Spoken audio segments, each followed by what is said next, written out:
Hello everyone, আজকে আমরা class 11-এর গ্যাসীয় পদার্থের প্রসারণ বা গ্যাসের যে প্রসারণ মানে এক্সপানশন অফ গ্যাস সেই চ্যাপ্টারের কি অঙ্কগুলো করব। ঠিক আছে, গাণিতিক যে প্রশ্নগুলো রয়েছে রায়ান মার্টিনের সেগুলো আমরা সলভ করব। আমি এই কোশ্চেনগুলো করার সাথে সাথে তার থিওরিগুলো বলে দেবো, চাপ নেই। তো মানে প্রবলেমগুলো করা হবে প্লাস থিওরিগুলোও কিন্তু কনসেপ্ট ক্লিয়ার করে নেওয়া হবে। দেখো ফার্স্ট যে কোয়েশ্চেনটা বলছে খুবই ইন্টারেস্টিং একটা কোয়েশ্চেন, মানে খুবই ইন্টারেস্টিং এবং বুঝতে হবে কোয়েশ্চেনটা কি বলছে। 4 গ্রাম হাইড্রোজেন গ্যাস, মানে হাইড্রোজেন গ্যাস নিয়েছো তুমি, হাইড্রোজেন গ্যাস মানে H2, রাইট? তাহলে কি কতখানি হাইড্রোজেন গ্যাস নিয়েছো তুমি? 4 গ্রাম তুমি হাইড্রোজেন গ্যাস নিয়েছো, মানে M=4 গ্রাম। ওকে, বলছে গ্যাসের আদর্শ গ্যাস সমীকরণ কত হবে। তাহলে 4 গ্রাম হাইড্রোজেন গ্যাসের আদর্শ গ্যাস ইকুয়েশন, ঠিক আছে, আদর্শ গ্যাসের সমীকরণটা কেমন হবে সেটা তোমাকে দেখাতে বলেছে। দেখো একটা ইন্টারেস্টিং একটা জিনিস যেটা তোমাকে জানতে হবে সেটা কি, আমরা কি জানি আদর্শ গ্যাসের যে সমীকরণ, আদর্শ গ্যাস কাকে বলে? যারা বয়েল ও চার্লসের সূত্র মেনে চলে তাদেরকে বলে আমরা আদর্শ গ্যাস। ঠিক আছে, তাহলে বয়েলের সূত্র এবং যে চার্লসের সূত্র তাদের যদি কম্বাইন করি সেই কম্বিনেশন থেকে আমরা আদর্শ গ্যাসের সমীকরণ পেয়ে থাকি। সাধারণত বয়েলের সূত্র তোমরা সবাই জানো, আমি একটুখানি করে বলে দিচ্ছি সবই। বয়েলের সূত্র মানে যেখানে টেম্পারেচারটা কনস্ট্যান্ট থাকবে, রাইট? মানে বয়েলের সূত্র, বয়েলের সূত্র, ঠিক আছে। এই বয়েলের সূত্র থেকে মানে বয়েলের সূত্রের ক্ষেত্রে কি হয়, টেম্পারেচারটা কনস্ট্যান্ট থাকে, টেম্পারেচার রিমেন কনস্ট্যান্ট। এবং আরেকটা প্যারামিটার যেটা কিন্তু সবসময় কনস্ট্যান্ট থাকবে সেটা হচ্ছে তোমার ভর।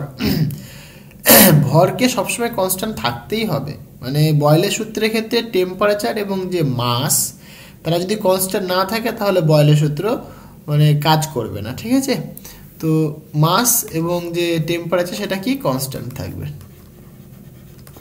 যদি কনস্ট্যান্ট থাকে তখন যেটা দেখা যায় যে গ্যাসের ভলিউম প্রেসারের সাথে ইনভার্সলি প্রপোর্শনাল হয়। প্রেসারের সাথে কি ইনভার্সলি মানে ব্যস্ত অনুপাতে পরিবর্তিত হয়। ঠিক আছে, এইটা হচ্ছে তোমার বয়েলের সূত্র। তাহলে এখান থেকে তুমি বলতেই পারো যে P×V অথবা V×P একই কথা, ইকুয়াল টু, আচ্ছা প্রপোর্শনাল তুললে একটা কনস্ট্যান্ট আসে, সেই কনস্ট্যান্টটাকে আমি কে দিয়ে রিপ্রেজেন্ট করতে পারি, কনস্ট্যান্ট। তাহলে PV ইকুয়াল টু কনস্ট্যান্ট, এটা আমরা পাচ্ছি। একটা এক্সাম্পল দিয়ে বোঝাই, ধরো তাহলে কি PV ইকুয়াল টু কনস্ট্যান্ট, তুমি এটা বুঝতে পারছো। ধরো কোনো একটা গ্যাস নিলে যার প্রেশার ধরলে তুমি P1 এবং ভলিউম ধরলে তুমি V1। সিমিলারলি মানে একটা নির্দিষ্ট টেম্পারেচার এবং নির্দিষ্ট ভরে একটা গ্যাসের প্রেশার এবং যে ভলিউম তুমি কনসিডার করে নিয়েছো P1 এবং P2। এবং আমি বললাম যে সেই নির্দিষ্ট টেম্পারেচার এবং নির্দিষ্ট ভরে, মানে টেম্পারেচার এবং ভরটা সেম, দুটো গ্যাস তুমি নিয়েছো, সে দুটো গ্যাসের ক্ষেত্রেই টেম্পারেচার এবং যে মাস সেটা সেম। এবং একটা গ্যাসের প্রেশার এবং ভলিউম তুমি এটা পেয়েছো, আর একটা গ্যাসের তুমি প্রেশার পাচ্ছ P2 আর ভলিউম পাচ্ছ V2। ওকে, এবার দেখো বয়েলের সূত্রে কি দেখলাম, PV ইকুয়াল টু কনস্ট্যান্ট হয়, তার মানে কি এটা ইকুয়াল টু কনস্ট্যান্ট হবে এবং এটা ইকুয়াল টু কনস্ট্যান্ট হবে। তাহলে দুজনকে আমরা কি লিখতে পারবো, সুতরাং P1 V1 equal to constant K, similarly P2 V2 equal to constant K। সুতরাং তুমি বলতেই পারো যে P1 V1 equal to P2 V2। Clear হয়েছে? এরকম যদি আরও গ্যাস দেয় তাহলে আরও হবে P3 into V3 equal to P4 into V4, এরকম চলতে থাকবে, কোনো অসুবিধা নেই। তাহলে এইটা হচ্ছে তোমার কি বয়েলের সূত্র হলো। চার্লসের সূত্র কি বলছে, চার্লসের সূত্র,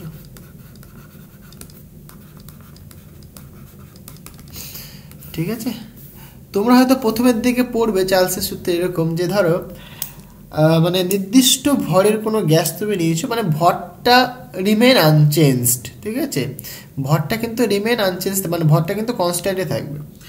এইবার তুমি কি করলে, চার্লসের সূত্রের ক্ষেত্রে যেটা দেখা হয় প্রেশারটা কনস্ট্যান্ট থাকে, তাহলে এখানে কি দেখবে তুমি, প্রেশার মানে P এটা কনস্ট্যান্ট থাকে এবং মাস কনস্ট্যান্ট থাকে। হলো, যদি কনস্ট্যান্ট থাকে তো দেখা যায় যে 1 ডিগ্রি টেম্পারেচার ইনক্রিজ করার দরুন ইনক্রিজ করতে পারো ডিক্রিজ করতে পারো, কোনো অসুবিধা নেই। মানে 1 ডিগ্রি টেম্পারেচার ইনক্রিজ বা ডিক্রিজ করার জন্য, ধর 1 ডিগ্রি সেলসিয়াস আমি টেম্পারেচার সাপোজ ইনক্রিজই করলাম, আমি ইনক্রিজকে আমি এইভাবে দেখাচ্ছি, হ্যাঁ, ইনক্রিজ হতে পারে অথবা ডিক্রিজও হতে পারে, নো প্রবলেম। মানে 1 ডিগ্রি টেম্পারেচার ইনক্রিজ বা ডিক্রিজ, আর ইনক্রিজ হচ্ছে, তাহলে ইনক্রিজ করার দরুন মানে ভলিউমের কি পরিমাণ চেঞ্জ হয়, দেখা যায় যে ভলিউমের চেঞ্জটা কতখানি হয়। ইনিশিয়াল মানে 0 ডিগ্রি টেম্পারেচারে যদি ভলিউম V0 হয়, ভলিউমটা বেড়ে গিয়ে V0/273, মানে 1/273 অংশ বৃদ্ধি পায়। 0 ডিগ্রি সেলসিয়াস টেম্পারেচারে যে ভলিউম থাকে তার 1/273 গুণ বৃদ্ধি পায়। কথাটা বোঝাতে পারলাম? মানে ধরো 0 ডিগ্রি সেলসিয়াস যে টেম্পারেচার, সেই টেম্পারেচারে ভলিউম ধরলাম V0। এবার আমি বললাম 1 ডিগ্রি টেম্পারেচার ইনক্রিজ করার দরুন, 1 ডিগ্রি টেম্পারেচার ইনক্রিজ করার দরুন তার ভলিউমটা কতখানি বেড়ে গেছে, 273 গুণ বেড়ে গেছে। তাহলে প্রথমে ছিল ভলিউম 0 ডিগ্রি টেম্পারেচারে V0, এখন ধরলাম V1 হয়ে গেছে 1 ডিগ্রি ইনক্রিজ করার জন্য। কতখানি বেড়ে গেছে, V0 প্লাস, প্রথমে তো V0 ছিল, V0 প্লাস কত গুণ বেড়েছে, V0/273। তাহলে এইটা তুমি পাবে ফাইনাল ভলিউম। ক্লিয়ার হয়েছে? এবার যদি আমি ঐকিক নিয়ম কাজে লাগাই, যে না ভাই তাহলে T ডিগ্রি সেলসিয়াস আমি ইনক্রিজ করলাম, তাহলে কতখানি ভলিউম ইনক্রিজ হবে, সুতরাং VT গেল, তুমি বলবে যে V0 plus V0 divided by, আচ্ছা এখানে 1 ছিল, এখানে 1 ডিগ্রির জন্য এখানে কি 1 থাকে, তাহলে এখানে T ডিগ্রির জন্য এখানে T আসবে এখানে, ঠিক আছে, বাই 273, এটা তুমি পাবে। তাহলে ইন জেনারেল যেটা এসে দাঁড়ায়, আমি একটা ইন্টারেস্টিং জিনিস তোমাকে দেখাবো, এগুলো তোমরা থিওরিতে নিশ্চয়ই পড়বে, T/273, এইটুকুনো এই ভিডিওটা দেখে নাও, তাহলে থিওরি আলাদা করে পড়তে হবে না, ঠিক আছে। তাহলে এইটা হচ্ছে তোমার কি চার্লসের সূত্র। তুমি অনেকের মুখে শুনতে দেখেছো যে চার্লসের সূত্র তো ভাই এরকম বলে যে V proportional to capital T। এই যে ক্যাপিটাল T, এটা কি হচ্ছে তোমার কি বলতো, এটা মানে কেলভিন স্কেলে লেখা হয়ে থাকে, এটাকে ক্যাপিটাল T সবসময় কি কেলভিন স্কেলে লেখা হয়ে থাকে, কেলভিন স্কেলে জানো তোমরা, পরম স্কেলে লেখা হয়ে থাকে। আর যে স্মল টি এটা ডিগ্রি সেলসিয়াস স্কেলে লেখা হয়ে থাকে, বুঝতে পারলে? এইখান থেকে তুমি এই কেলভিন স্কেলে আসতে পারো। দেখো তাহলে তুমি এখানে কি লিখবে, VT equal to V0 into 1 plus, এইটাকে তুমি ভেঙে দাও, তাহলে তুমি লিখবে এখানে 273 প্লাস T ডিভাইডেড বাই 273। ওকে, এই যে 273 প্লাস T, তুমি জানো না কেলভিন স্কেল আর ডিগ্রি সেলসিয়াস স্কেলের মধ্যে রিলেশন কি হয়, এইটা relation capital T equal to small t plus 273, এই টোটালটা কি হয়ে গেল, তাহলে কেলভিন স্কেল হয়ে গেল। ওকে, এটিটা কিন্তু ডিগ্রি সেলসিয়াস মানে ডিগ্রি সেলসিয়াস স্কেলে ছিল, ঠিক আছে। তাহলে এখান থেকে তুমি এটাকে ক্যাপিটাল T লিখতে পারো, তাতে কোনো অসুবিধা নেই। তাহলে সুতরাং তুমি বলবে যে VT equal to V0 capital T divided by 273। Okay, এটা তুমি বলতে পারো তুমি। এবার দেখো এখানে যে V0/273, এটা কি অ্যাকচুয়ালি এটা কনস্ট্যান্ট, 0 ডিগ্রি সেলসিয়াসে যে ভলিউম থাকে সেটা কনস্ট্যান্ট, বাই 273 এটা কনস্ট্যান্ট। তাহলে তুমি সিম্পল এরকম বলতে পারো, এই জিনিসটাকে আমি আরেকটুখানি ভালো করে দেখাই, তাহলে V1 ইকুয়াল টু তুমি লিখতে পারো, দেখো V0/273 into T1, V2 equal two তুমি লিখতে পারো V0/273 ইন্টু T2। তাহলে এই দুজনকে যদি আমরা রেশিও করে দিই তাহলে কি পাবো, V1/V2, এই যে V0/273 কেটে যাবে, সুতরাং কি T1/T2 থাকবে, তাই না? সুতরাং আমরা বলতেই পারি কি V proportional to T। Clear হয়েছে? কখন, হোয়েন, এই জিনিসগুলো তোমাকে মাথায় রাখতে হবে, প্রেসার অ্যান্ড মাস কনস্ট্যান্ট যখন, ঠিক আছে, যখন প্রেসার আর মাস যখন কনস্ট্যান্ট তখন V প্রপোর্শনাল টু T পাই আমরা। ক্লিয়ার হয়েছে? তাহলে পরে এখান থেকে বুঝতে পারছো তো, এটা এখান থেকে জাস্ট তুমি এইটুকুনি কনস্ট্যান্ট করে দাও, তাহলে হয়ে গেল V প্রপোর্শনাল টু T, কারণ এটা কি রিমেন কনস্ট্যান্টই থাকবে এটা। তাহলে দেখো চার্লসের সূত্রে তুমি পাচ্ছ V প্রপোর্শনাল টু 1/P, আর বয়লের সূত্রে তুমি পেলে ওটা, আর চার্লসের সূত্রে পাচ্ছ তুমি V প্রপোর্শনাল টু 2, তাহলে দুটোকে তুমি কম্বাইন করে দাও, তাহলে 1 V proportional to 1/p, 2 V proportional to T. এই দুজনকে যদি আমরা কম্বাইন করে দিই বাই কম্বাইনিং, কি পাবো আমরা দেখো, V proportional to T by P. Proportional তুলে একটা কনস্ট্যান্ট নিয়ে চলে আসো, সুতরাং কে লিখলাম আমি। তাহলে এখান থেকে তুমি কি লিখতে পারো, P into V equal to K into capital T.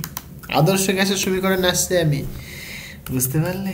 তাহলে এই জিনিসটা যে লিখলাম এটাকে বলা হয় আদর্শ গ্যাসের সমীকরণ, equation of ideal gas, equation of ideal gas অথবা পারফেক্ট গ্যাসও বলা হয়ে থাকে। ক্লিয়ার হয়েছে? তাহলে এটা কি আইডিয়াল গ্যাসের সমীকরণ। ওকে, এইখানে যে কেটা কনস্ট্যান্ট, ধ্রুবক, এইখানে কের জায়গায় আমরা সার্বজনীন গ্যাস ধ্রুবক ইউজ করে থাকি মোলের, মানে আমি যদি 1 মোলের কথা বলে থাকি, ফর 1 মোল তুমি লিখবে K equal to N, for n মোল, sorry K equal to R, for n মোল তুমি লিখবে K equal to n into R. তাহলে সুতরাং ইকুয়েশনটা কি এসে দাঁড়াচ্ছে বলো তো, পি ইন্টু ভি। কেন লিখছি এখনই বুঝতে পারবে, এই জিনিসগুলো কেন বোঝাচ্ছি আমি। তাহলে তুমি লিখবে কি এন ইন্টু আর ইন্টু টি। ওকে, তাহলে এইটা কিন্তু একটা আদর্শ গ্যাসের সমীকরণ, যেখানে আর হচ্ছে তোমার সার্বজনীন গ্যাস ধ্রুবক, ইউনিভার্সাল গ্যাস কনস্ট্যান্ট। তার মানে কি এর মান সর্বত্র সর্ব জায়গাতে সেম, আর এন হচ্ছে তোমার কি মোল সংখ্যা, মোল নাম্বার। ক্লিয়ার হয়েছে? এই যে গল্প। এবার যে মোল বলছি, তোমরা সবাই অ্যাভোগাড্রো সূত্র পড়েছো, অ্যাভোগাড্রো সূত্র জানো না তোমরা? মানে এসটিপিতে যদি তুমি 1 মোল বলো, 1 মোল বলতে সেখানে কি অ্যাভোগাড্রো সংখ্যক অণু রয়েছে। 1 মোল মানে তুমি বলতে পারো 1 মোল মানে অ্যাভোগাড্রো সংখ্যক অণু, মানে 6.023 ইন্টু 10⁻23 নাম্বার অফ অ্যাটম বা মলিকিউল রয়েছে 1 মোল মানে, বুঝতে পারলে? 1 মোলের যে আয়তন হয়, এর যদি ভলিউম তুমি দেখো সেটা কত, 22.4 লিটার। ঠিক আছে, তাহলে এগুলো আমরা কিন্তু অ্যাভোগাড্রো সূত্র থেকে জানি। মানে তুমি যদি দুটো গ্যাস নাও, মানে অ্যাভোগাড্রো সূত্র জাস্ট এরকমভাবে জিনিসটা বুঝতে পারো, তাহলে দুটো তুমি গ্যাস নিলে, সাপোজ একটা অক্সিজেন গ্যাস নিলে, একটা নাইট্রোজেন গ্যাস নিলে, হলো। অক্সিজেন গ্যাসের যদি তুমি 1 মোল নাও আর নাইট্রোজেন গ্যাসের যদি তুমি 1 মোল নাও, এদের আয়তন কিন্তু সেম হবে। ঠিক আছে, অক্সিজেন গ্যাসে 1 মোল নেওয়া মানে এতগুলো অক্সিজেন অণু থাকা, আর নাইট্রোজেন গ্যাসে 1 মোল নেওয়া মানে এতগুলো নাইট্রোজেন গ্যাসের অণু থাকে, এবং তাদের আয়তনটা সেম হবে, 22.4 লিটার হবে। জিনিসটা বলতে পারলাম। এইবার এই যে এনটা লিখলাম মোল, এইটাকে আমরা এরকম লিখে থাকি small M by capital M. এবার বলে এটা কি লিখলে ভাই? দেখো, এম হচ্ছে তোমার গ্যাসের ভর, আর ক্যাপিটাল এম হচ্ছে তোমার আণবিক ভর। এটা কি? এটা মাস অফ গ্যাস, এটা কি মলিকুলার মাস।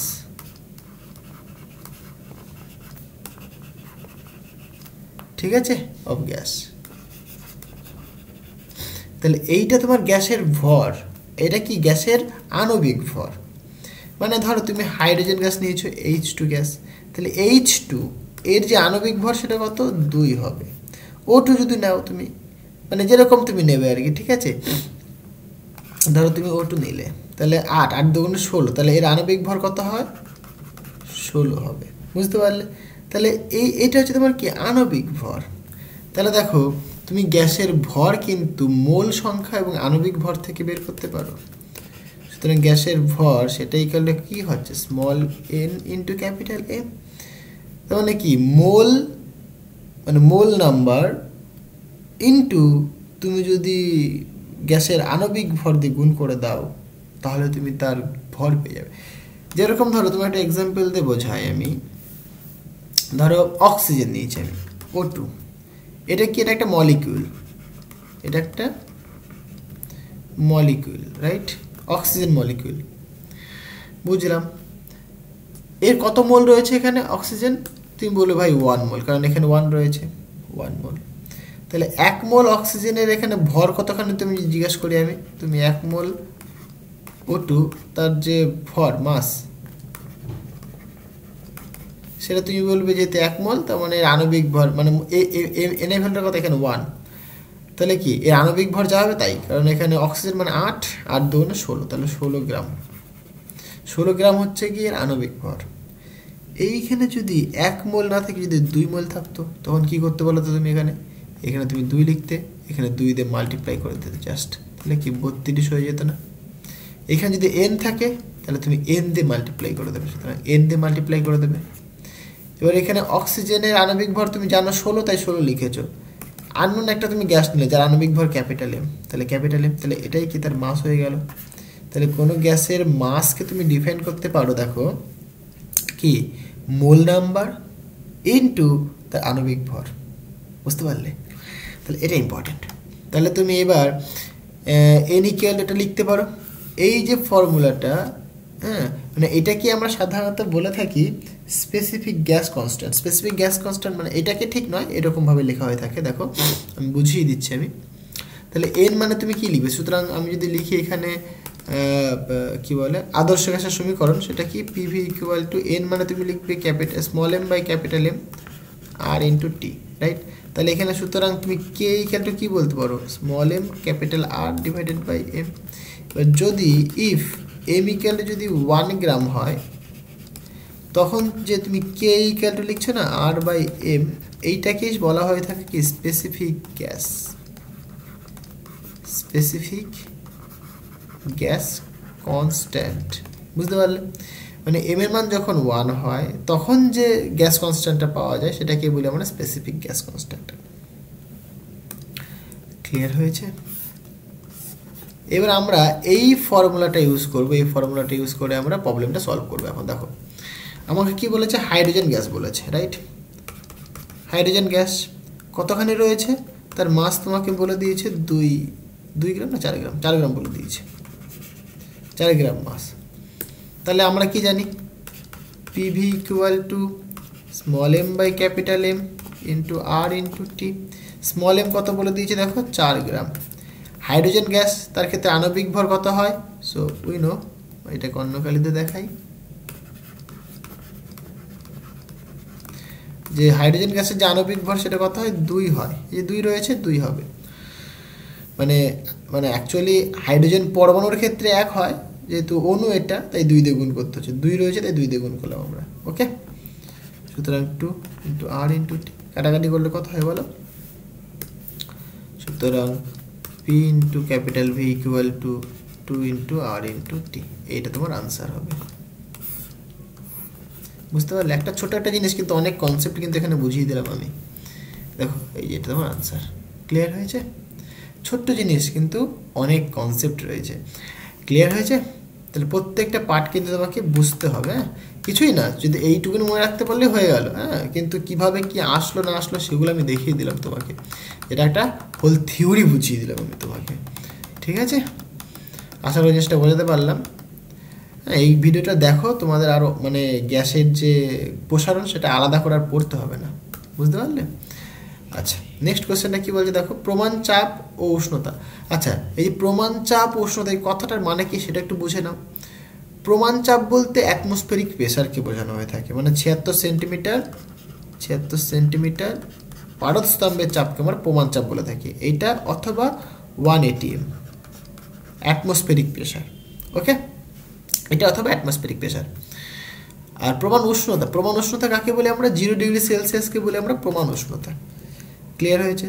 তাহলে প্রমাণ চাপ বলতে 76 সেন্টিমিটার পারদ স্তম্ভের চাপকে বলা হয়ে থাকে, আর 0 ডিগ্রি সেলসিয়াসকে বলা হয়ে থাকে প্রমাণ উষ্ণতা। এবার কি বলেছে দেখো, বলছে 1 লিটার হাইড্রোজেন গ্যাসের ওজন 0.9 গ্রাম, বুঝলাম? তাহলে 1 লিটার হাইড্রোজেন গ্যাস মানে একটা ভলিউম 1 লিটার, যার ওজন বলে দিয়েছে 0.9 গ্রাম। বলছে ওই একই গ্যাসের মানে হাইড্রোজেন গ্যাসেরই বলছে 1 লিটার আয়তনের ওজন, মানে আয়তনটা দেখো সেম রয়েছে, আগেও 1 লিটার ছিল পরেও 1 লিটার রয়েছে, তাহলে আয়তনটা সেম রয়েছে। বলছে আয়তনের ওজন 27 ডিগ্রি সেলসিয়াস উষ্ণতায় উষ্ণতা ও 75 সেন্টিমিটার পারস্তম্ভের চাপে কত হবে? আচ্ছা, খুবই একটা ইন্টারেস্টিং কোয়েশ্চেন। মানে আয়তনটা এখানে কনস্ট্যান্ট, এখানে কি আয়তনটা কনস্ট্যান্ট এখানে, ঠিক আছে। তোমাকে কিন্তু মাস বের করতে হবে, এখানে ওজন বলেছে, ঠিক আছে, তোমাকে মাসটা বের করতে হবে, ঠিক আছে। তাহলে দেখা যাক, ভালো করে বোঝো কোয়েশ্চেন নাম্বার 2। তাহলে ইনিশিয়ালি আমি যদি প্রেশারের কথা যদি বলি, তাহলে তুমি বলবে যে P1 ইকুয়াল টু, যেহেতু প্রমাণ চাপ বলেছে তাহলে 76 সেন্টিমিটার এইচজি লিখবে, বুঝলাম। তোমাকে যদি টেম্পারেচারের কথা যদি বলি, আমি টেম্পারেচার আমি টি দিয়ে লিখছি, আমি স্মল টি, যেহেতু ডিগ্রি সেলসিয়াস বলছি তাই স্মল টি বলছি আমি, 0 ডিগ্রি সেলসিয়াস। ভলিউম কতখানি বলে দিয়েছে, 1 লিটার, বুঝলাম। সেকেন্ড ইনফরমেশন দেখো, এখানে P2 বলে দিয়েছে তোমাকে, এখানে P2 বলে দিয়েছে 75 সেন্টিমিটার, আই থিঙ্ক, দেখে নিচ্ছি পরে। আর টেম্পারেচার বলেছে, চেঞ্জ করেছে 27 ডিগ্রি সেলসিয়াস। আর ভলিউমটা তোমার বলে দিয়েছে 1 লিটারই, তাই তো? হ্যাঁ, ঠিকই বলেছি আমি। এইবার হাইড্রোজেন গ্যাসের ওজনটা প্রথমে বলে দিয়েছে, তাহলে এখানে তোমার মাসটা বলে দিয়েছে M1 ইকুয়াল টু 0.9 গ্রাম। তাহলে এখানে তোমাকে বের করতে হবে M2, M2 তোমাকে ফাইন্ড আউট করতে হবে। ক্লিয়ার হয়েছে? দেখো কিছুই না, একদম সিম্পল জিনিস। যেহেতু মাসের কথা বলেছে, তাহলে আমি কি করতে পারি, ওই আদর্শ গ্যাসের সমীকরণটা কাজে লাগাতে পারি। কি জানি আমরা, PV equal to small m by capital M into R into T, তাই তো? এবার দুজনের ক্ষেত্রে তাহলে একটা, সুতরাং আমি লিখবো P1 V1, মানে এরকম লিখতে পারি আমি, P1 V1 ইকুয়াল টু, যেহেতু মাস একটা M1, আচ্ছা সেম গ্যাস, তাহলে ক্যাপিটাল M সেম থাকবে, দুজনের আণবিক ভর সেমই থাকবে, সার্বজনীন গ্যাস কনস্ট্যান্ট সেম থাকবে, টেম্পারেচার একটা T1 হবে। Similarly P2 V2 equal to M2 divided by capital M R into T2। Clear হয়েছে? এবার তুমি কিছু একটা করো, রেশিও ফেশিও কিছু একটা করে দাও। আচ্ছা, ভলিউমও কিন্তু দুজনেরই সেম, তাহলে ভলিউমটাকে 1 দিয়ে আর 2 দিয়ে লেখার দরকার নেই, কারণ দুজনেরই ভলিউম সেম। মানে এখানে V1 আর V2 কি দেখো সেম, V1 V2 এখানে সেম, ওকে। তাই আমি এক চান্সে শুধু ভি লিখে দিলাম, মানে কেটে যাবে, মেনলি কেটে যাবে। তাহলে এটা ভি ভি কেটে যাচ্ছে, এম এম ক্যান্সেল হচ্ছে, আর আর ক্যান্সেল হচ্ছে, আলটিমেট কি পড়ে থাকছে বলো তো?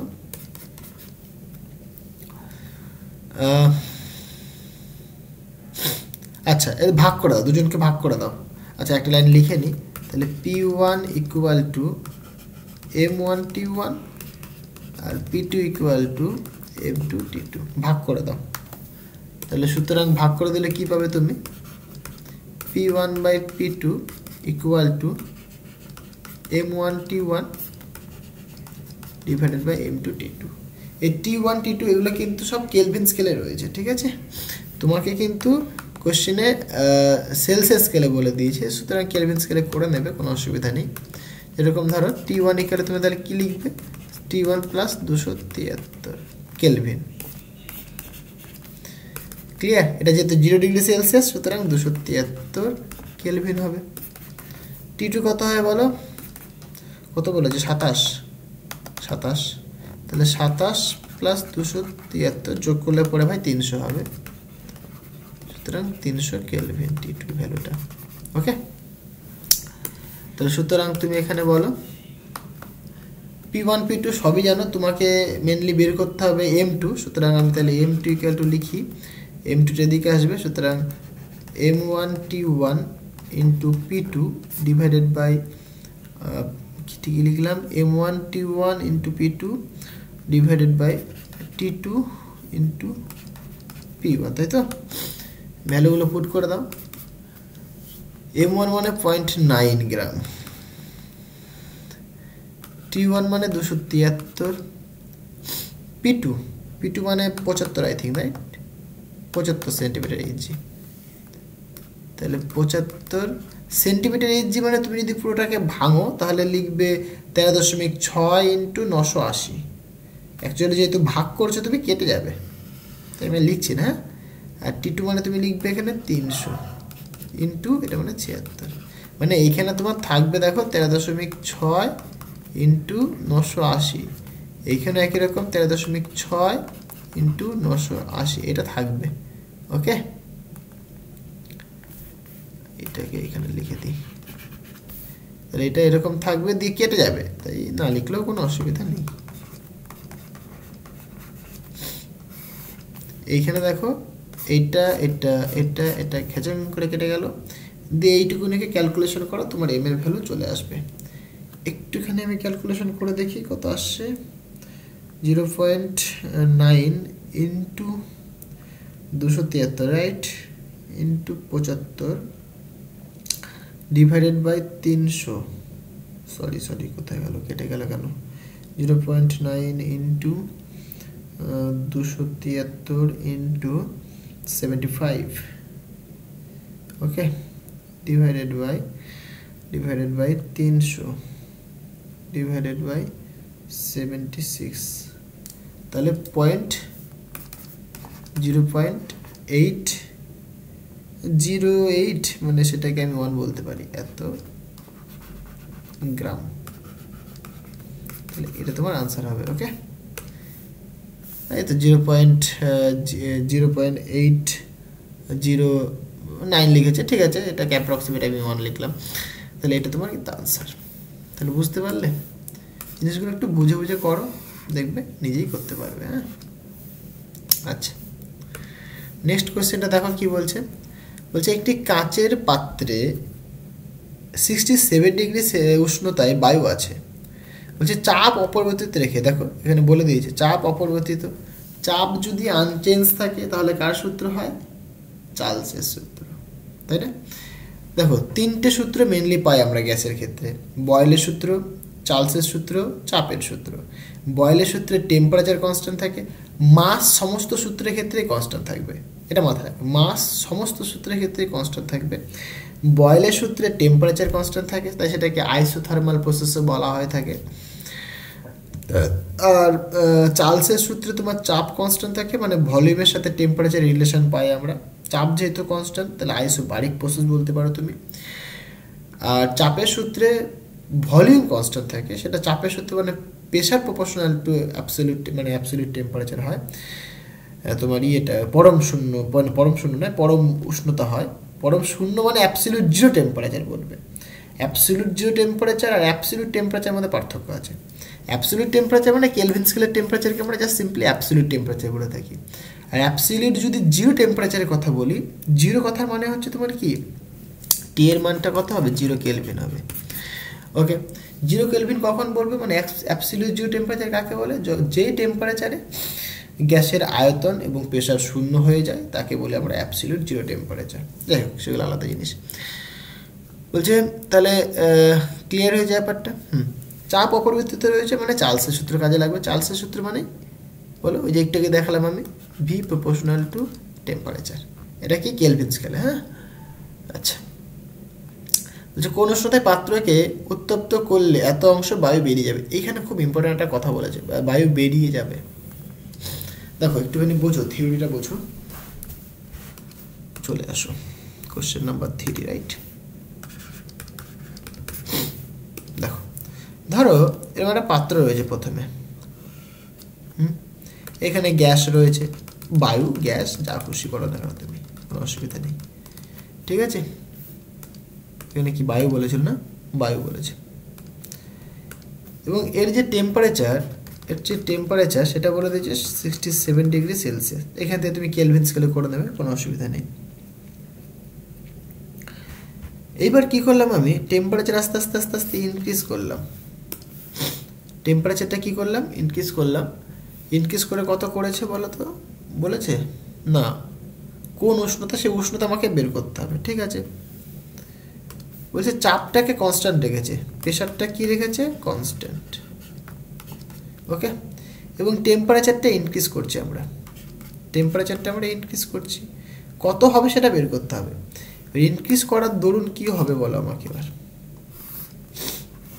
টেম্পারেচার যদি ইনক্রিজ করা হয়, এখানে কি গ্যাসের ভলিউমটা বাড়বে না, গ্যাসের ভলিউম নিশ্চয়ই বাড়বে। আগে যা ভলিউম ছিল, ধর আগে কিছু একটা ভলিউম ছিল V1, এখন সেটা V2 হবে, তাই তো? এখন সেটা V2 হবে এবং টেম্পারেচার T2 হবে। এটা আমাকে বের করতে হবে। তাহলে ভলিউম কিন্তু বাড়বে, সিম্পল কথায় ভলিউম বাড়বে। এইবার কোশ্চেনে কি বলছে দেখো, আচ্ছা এখান থেকে বলে দিই। কোশ্চেনটাই বলছে এই যে ভলিউমটা হবে, এখান থেকে কিছু পরিমাণ বায়ু লিক করবে, বেরিয়ে যাবে, বায়ু বেরিয়ে যাবে। কতখানি বায়ু বেরোবে? নাকি 1/3 অংশ বেরোবে। এইটার 1/3 অংশ বায়ু বেরিয়ে যাবে। তার মানে V2-র মানটা কত হওয়া দরকার? 1/3 ইন্টু V1। এটা না, ভুল বলছি, এটা হওয়া দরকার নয়। 1/3 অংশ বেরিয়ে যায় মানে এইটুকুনি, বুঝলাম। এর যে ভলিউমটা সেটা কিন্তু এর থেকে বেশি, মানে V2 is greater than V1, তাই নয় কি? কারণ টেম্পারেচার তুমি বাড়িয়েছো, টেম্পারেচার বাড়ালে ভলিউম বাড়বে, তাহলে এখানে ভলিউম বেড়ে গেছে, বুঝলাম, ভলিউম বেড়ে গেছে। তাহলে ভলিউমটা বেড়েছে, ঠিক আছে, এবং বাড়ার পরে বলছে যে 1/3 অংশ পরিমাণ বেরিয়ে চলে যাবে। বুঝতে পারছো কথাটা? মনে করো এখানে V1-ই রাখবে, বাট যে যেটুকুনি বাড়বে সেটুকুনি বেরিয়ে চলে যাবে। এখানে ভলিউমটা কত? V1-ই রাখবে, বাট এখানে বেরিয়ে যাবে কতখানি? 1/3 ইন্টু V1 বেরিয়ে যাবে। তাহলে টোটাল ভলিউম কতখানি? তাহলে টোটাল যে V2 ভলিউম তুমি পাবে সেটা কি? V1 plus V1/3। এইটা হবে তোমার ফাইনাল ভলিউম। টেম্পারেচার বাড়ানোর দরুন যে ফাইনাল ভলিউম হয়েছে সেটা কত? V1 plus V1/3।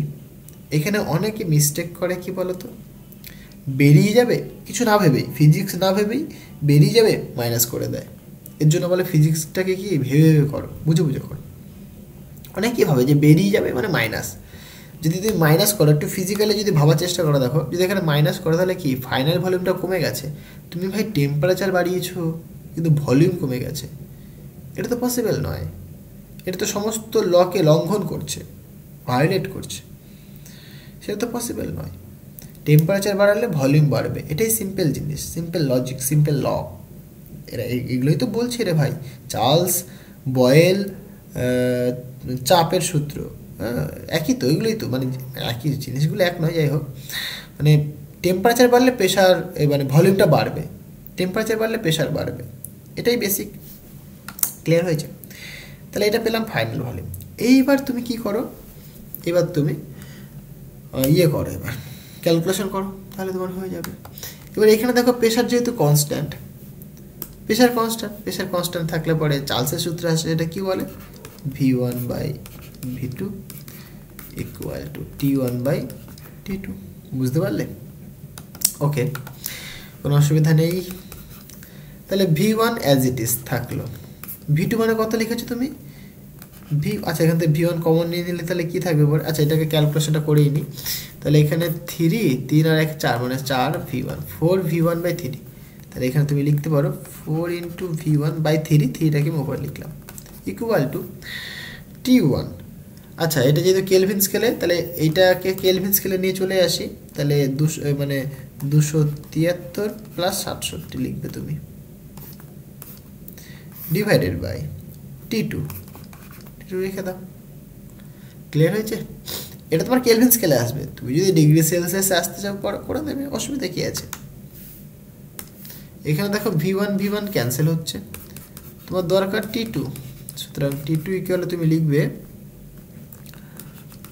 273 plus 67 into 4/3। এটা ক্যালকুলেশন করলে কত আসছে দেখি একবার। 273 প্লাস 67 ইন্টু, মানে 340 ইন্টু 4 ভাজিত 3, মানে ফ্র্যাকশন আসছে, ঠিক আছে, কোনো অসুবিধা নেই। 4 5 3.33 চলছে এরকম, এত কেলভিন। এটা তুমি T2 পেলে। তোমার দরকার সাপোজ ডিগ্রি সেলসিয়াসে, তাহলে ডিগ্রি সেলসিয়াসে করে নাও। তাহলে T2 ইকুয়াল তুমি কি জানো? T2 প্লাস 273, তাই তো? তাহলে স্মল T2 ইকুয়াল তুমি কি লিখবে? T2 minus 273। তাহলে T2 মানে কত? 45, মানে 453.33 মাইনাস 273 এত ডিগ্রি সেলসিয়াস। সুতরাং তুমি বলবে ভাই T2 ইকুয়াল টু কত, তাহলে এটা মাইনাস মাইনাস আচ্ছা সমান মাইনাস 273 করে দাও, তাহলে 180.3 ডিগ্রি সেলসিয়াস। তাহলে এটা তোমার আনসার হবে। ক্লিয়ার হয়েছে? এই হচ্ছে কি কনসেপ্ট। এখানে কি বলছে এরা, এটা 237, যাই না, এটা 237 কেন বলছে, এটা আনসার হবে না, ঠিক আছে। 100 কত বললাম, 180.3 ডিগ্রি সেলসিয়াস, এটাই বেসিক্স জিনিস, একদম কিছুই না, এখানে ভুল হওয়ার কিছুই নেই, এখানটায় ক্যালকুলেশনে কোনো ভুল নেই, আমি চেক করে দেখেছি, কোনো অসুবিধা নেই, ঠিক আছে। এটাই তোমার আনসার হবে, তোমার এই আনসারটা ভুল আছে। ক্লিয়ার হয়েছে? ওকে, নেক্সট কোয়েশ্চেন দেখো, বলছে জলের কত গভীরতায় একটি বায়ু বুদবুদ ভেসে থাকতে পারে। খুবই খুবই ইম্পর্টেন্ট একটা কোয়েশ্চেন, তাই না? বলছে সাধারণ চাপ ও তাপমাত্রায় বায়ুর ঘনত্ব এত এবং বায়ুমণ্ডলীয় চাপ এত সেন্টিমিটার পারস্তম্ভের চাপের সমান। এটা একটুখানি ভালো করে বোঝো। বলছে জলের কত গভীরতায় একটি বায়ু বুদবুদ ভেসে থাকতে পারবে। বলছে সাধারণ চাপ ও তাপমাত্রায় বায়ুর ঘনত্ব এত এবং বায়ুমণ্ডলীয় চাপ এত পারস্তম্ভের চাপের সমান, মানে এরকম, I think 4 number question, right? এরকম একটা পাত্র রয়েছে ধরো, ঠিক আছে, এখানে এরকম জল রয়েছে, তাই তো। এবার কি করলাম, এইখানে বায়ুর একটা বুদবুদ রয়েছে, এখানে বায়ুর একটা বুদবুদ রয়েছে। বলছে কত গভীরতায় সে মানে ভেসে থাকবে। আমি সাপোজ কনসিডার করে দিচ্ছি যে এইচ গভীরতায় সে ভেসে থাকবে। ক্লিয়ার হয়েছে? ভেসে থাকার কন্ডিশন কি, উপরের দিকের একটা ফোর্স এবং নিচের দিকের ফোর্স সেম হতে হবে। উপরের দিকের যে ফোর্স আর নিচের দিকের ফোর্স সেম হতে, মানে আমি যদি বলি এই পয়েন্টে যে প্রেশারটা, ভালো করে দেখবে, বায়ুর বুদবুদটা একটা হাইট পর্যন্ত রয়েছে, তাহলে এর প্রেশার কতখানি হবে? প্রেশার হবে মানে যে চাপ হবে এর, সেটা কত, এত ইন্টু মানে রো ইন্টু জি ইন্টু এইচ। সাধারণত কি হয়, বায়ুমণ্ডলীয় চাপ প্লাস এটা, মানে বায়ুমণ্ডলীয় চাপ মানে এর যে প্রেশার অ্যাট এই সাইডে যে প্রেশারটা হবে সেটা এটা প্লাস বায়ুমণ্ডলীয় চাপ মানে অ্যাটমসফিয়ারিক প্রেশার, এটি, ঠিক আছে, এটা হওয়া দরকার। এইবার কোশ্চেনটা একটা ইন্টারেস্টিং কথা বলেছে, সেটা কি বলেছে দেখো,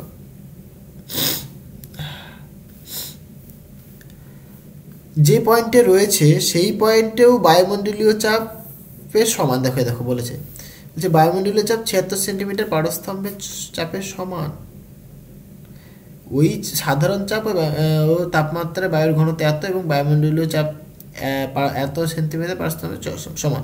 তার মানে কি, তার মানে যেটা বলতে চাইছে, তোমার যে এইখানে যে প্রেশারটা হবে সেই প্রেশারটা কার সাথে সমান হবে? বায়ুমণ্ডলীয় চাপের সাথে সমান হবে। বুঝতে পারলে? তাহলে এই পয়েন্টে যে প্রেশারটা সেটা বায়ুমণ্ডলীয় চাপের সাথে ডিরেক্টলি সমান হবে। তাহলে তুমি লিখবে সিম্পল, এটা ইকুয়াল টু বায়ুমণ্ডলীয় চাপ, এটা তোমার অ্যাটমসফিয়ারিক প্রেশার, মানে এটা equal to just atmospheric pressure. Clear হয়েছে? এটাকে অথবা এইভাবে করা যেতে পারে কি, বয়েলের সূত্র কাজে লাগিয়ে, না, যেহেতু একটা পয়েন্টে যেহেতু স্থির থাকবে তাহলে তোমাকে এই কনসেপ্টে কাজে লাগাতে হবে। ক্লিয়ার হয়েছে? তাহলে এই পয়েন্টে যে প্রেশারটা হবে সেটা কি, বায়ুমণ্ডলীয় চাপের সমান হবে। তাহলে এটা মানে 76 সেন্টিমিটার পারস্তম্ভের সমান। তাহলে 76 ইন্টু 13.6 ইন্টু 980 ইকুয়াল টু মানে রো জিএইচ, মানে এটা বায়ুমণ্ডলীয় চাপের সমান করে দিলাম। তাহলে রো হচ্ছে তোমার ঘনত্ব, কত বলেছে ঘনত্ব বলো তো, 0.00129 0.00129 ইন্টু জি মানে 980 ইন্টু হাইট আমি বের করব। ক্লিয়ার হয়েছে? এটা ক্যালকুলেট করো, তোমার আনসার চলে আসবে। এটা ক্যালকুলেট করলে তোমার আনসার চলে আসবে। এটা আসবে সেন্টিমিটারে, যে ভ্যালুটা পাবে তুমি সেটা সেন্টিমিটার আসবে, সেটাকে তোমার কি কিলোমিটার আনতে হবে, সেটা কি 7 পয়েন্ট সামথিং চলে আসে। জাস্ট কিছুই না, একদম সিম্পল জিনিস, 7.98 এটাই আসে। ওকে, ক্যালকুলেটারটা ক্যালকুলেট করে দেখো, এই চলে আসবে তোমার। প্রথমে ভ্যালুটা সেন্টিমিটারে পাবে, কারণ সব সিজিএস সিস্টেমে করে নিয়েছো। তারপরে সেটা কি কনভার্ট করতে হবে কিলোমিটারে, কারণ তুমি সবাই জানো, তোমরা জানো 1 কিমি equal to 10⁻³ metre, 1 metre equal to 10 মানে 100 সেন্টিমিটার, এগুলো আমরা সবাই জানি, তাই না? ওকে, নেক্সট কোয়েশ্চেনটা দেখো কি বলছে। বলছে 20 সিসি মানে 20 সেন্টিমিটার কিউব, সিসি মানে সেন্টিমিটার কিউব আয়তনের একটি বাতাসের বুদবুদ 40 মিটার নিচে একটি হ্রদের তলদেশে আছে। হ্যাঁ, ইন্টারেস্টিং কোয়েশ্চেন। এগুলো সবই এক্সাম্পলের দেওয়া কোয়েশ্চেন, এক্সাম্পলে তোমরা পেয়ে যাবে। মানে রায়মার্টিন কিছুই না, মানে ভালো করে যদি তুমি বইটা করো না, তাহলে এগুলো করার কোনো প্রয়োজনই নেই। বইয়ের এক্সাম্পলের কোয়েশ্চেনগুলো করো, প্রবলেম সেটগুলো করো, এনাফ, আর কিচ্ছু দেখতে হবে না ভাই। ভালো নম্বর নিয়ে চলে আসবে তুমি, মানে খুবই সুন্দর নম্বর নিয়ে চলে আসবে। কি বলছে, 20 সেন্টিমিটার কিউব আয়তনের একটি বাতাসের বুদবুদ 40 মিটার নিচে একটি হ্রদের তলদেশে আছে। বুঝলাম। বলছে এই বুদবুদ জলের উপরিভাগে উঠল, ঠিক আছে, তরলের উপরিভাগে ওঠার ঠিক পূর্বে এটির আয়তন কত হবে? বলছে প্রমাণ বায়ুমণ্ডলীয় চাপ 76 সেন্টিমিটার পারস্তম্ভের সমান। গুড। দেখো আগে এই জিনিসটা বোঝো, ভ্যালুগুলো পরে লিখছি আমি। কি বলছে, এরকম একটা পাত্র রয়েছে সাপোজ, রাইট। প্রথমে একটা বায়ু বুদবুদ এইখানে ছিল, এর কিছু একটা আয়তন রয়েছে, ইনিশিয়ালি ধরলাম এর আয়তন V1, একটা প্রেশারে রয়েছে, সেই প্রেশারটা ধরলাম P1 প্রেশার। ওকে, কিছু সময় পরে এই বুদবুদ আস্তে আস্তে আস্তে আস্তে আস্তে আস্তে মানে এটা জলের লেয়ার, সাপোজ কনসিডার জলের লেয়ার, এটা জল রয়েছে। কিছু সময় পরে বায়ুর বুদবুদটা ঠিক এই সারফেসের কাছাকাছি চলে এসছে। ওকে, যখন সারফেসের কাছাকাছি চলে আসে তখন তার ভলিউম বলছে V2, প্রেশার বলছে P2, টেম্পারেচার সেম। তাহলে পরে আমাদের বোধহয় ভলিউমটাই বের করতে বলেছে, মানে V2টা কত সেটা আমাদেরকে বের করতে হবে, যতদূর আমার মনে হচ্ছে তাই বলেছে। কোথায় কোথায়, এই দেখ এখানে উত্তরে কি লিখেছে, কিলোমিটার লিখে রেখেছে। হ্যাঁ, ভলিউম বের করতে বলেছে, ঠিক আছে। তাহলে ভলিউম মানে তো কিলোমিটার কোনো দিন আসে, এটা আনসার আসবে না, এটাও ভুল দেওয়া আছে। যাই হোক, কোয়েশ্চেনটা বোঝো, করো। এবার কি কি বলে দিয়েছে দেখো। তাহলে ইনিশিয়ালি তলদেশে ভলিউম বলে দিয়েছে 20 সেন্টিমিটার কিউব, আর আর কত গভীরতায় রয়েছে 40, ঠিক আছে। আমি সব সিজিএসে করে দিচ্ছি। তাহলে এখান থেকে এই হাইটটা H ইকুয়াল টু বলছে 40 মিটার, তাহলে 40 মিটার মানে 100 দিয়ে গুণ করে দাও, 1 মিটার মানে 100 সেন্টিমিটার, 100 এত সেন্টিমিটার। ক্লিয়ার হয়েছে? আর ভলিউমটা মানে V1 ইকুয়াল টু কত বলে দিয়েছে, 20 সিসি মানে সেন্টিমিটার কিউব। আচ্ছা, তাহলে এই যে H গভীরতায় রয়েছে, তাহলে P1 প্রেশারটা কত হবে? অ্যাটমসফেরিক প্রেশার প্লাস এই হাইটের জন্য প্রেশারটা হবে। অ্যাটমসফেরিক প্রেশার কত বলছে, 76 সেন্টিমিটার, পারস্তম্ভের চাপ 13.6, 980 প্লাস, এটা তো অ্যাটমসফেরিক প্রেশার চলে গেল, প্লাস রো ইন্টু জি ইন্টু এইচ, তাই না, এই গভীরতার জন্য। তাহলে রো কত, জি কত, আর এইচ কত। জলের ক্ষেত্রে আমি 1 কনসিডার করে নিচ্ছি, সুতরাং 1 ইন্টু জি, 980 ইন্টু এইচ 4000। তাহলে এটা ক্যালকুলেট করে তুমি প্রেশারটা মানে P1টা পেয়ে যাবে। তাহলে V1 তুমি জানো, অসুবিধা নেই। ওকে, এইবার এই যখন সারফেসের দিকে আসছে তখন প্রেশারটা কতখানি বলো তো। সারফেসে যখন আসলো তখন প্রেশারটা কিন্তু অ্যাটমসফেরিক প্রেশারের সমান, তাহলে 76 সেন্টিমিটার পারস্তম্ভের সমান। হলো। আর ভলিউমটা কতখানি বলো, ভলিউমটা তো ভাই বের করবো, তাই না? তাহলে টেম্পারেচার কিন্তু এখানে রিমেন আনচেঞ্জড, তাই তো? তাহলে টেম্পারেচার যেহেতু কনস্ট্যান্ট, তাহলে তুমি কি বলবে, বয়লের সূত্রে কাজে লাগাতে পারো। সুতরাং P1V1, আচ্ছা নিচে লিখি, শর্তটার সাথে তুমি লিখবে ভাই P1V1 equal to P2V2। Calculation করো, তোমার আনসার চলে আসবে। P1 কত বলেছে? P1 মানে হচ্ছে তোমার 76 into 13.6 into 980 plus 1 into 980 into 4000, right?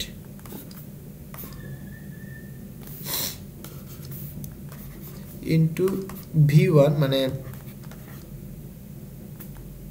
20 equal to P2 মানে তোমার কত বলছে বলো তো? 76 ইন্টু 13.6 ইন্টু 980 ইন্টু V2 মানে V2 বের করবে, P2। এখান থেকে ক্যালকুলেশন করো, তোমার আনসার চলে আসবে। কি আছে, কিছুই তো নেই এখানে, জাস্ট এগুলো যোগ বিয়োগ করো, গুণ ভাগ করো, ক্যালকুলেশন করে তোমার কিন্তু আনসার চলে আসবে। এর আনসারটা অ্যাপ্রক্সিমেট, আচ্ছা করতে হবে আমাকে একটু, তাহলে করে দেখি কত আসে, যেহেতু আনসার নেই লেখা। 1 সেকেন্ড, তারপরে ক্যালকুলেশন করলে কি আসবে আনসারটা। Ding ding ding ding ding ding, calculator কোথায় আমার? বাবা বাড়িতে রেখে চলে এসেছি ক্যালকুলেটর। ঠিক আছে, ক্যালকুলেশনটা করি একবার, আমি একটু বড় হবে। 76 ইন্টু, এটা আমরা জানি সবই কত হয়, 13.6 ইন্টু 980,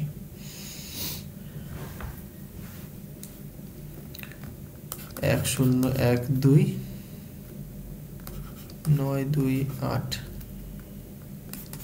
প্লাস, ঠিক লিখলাম? ঠিকই লিখেছি। 980 ইন্টু 4000, 392000, বাবা,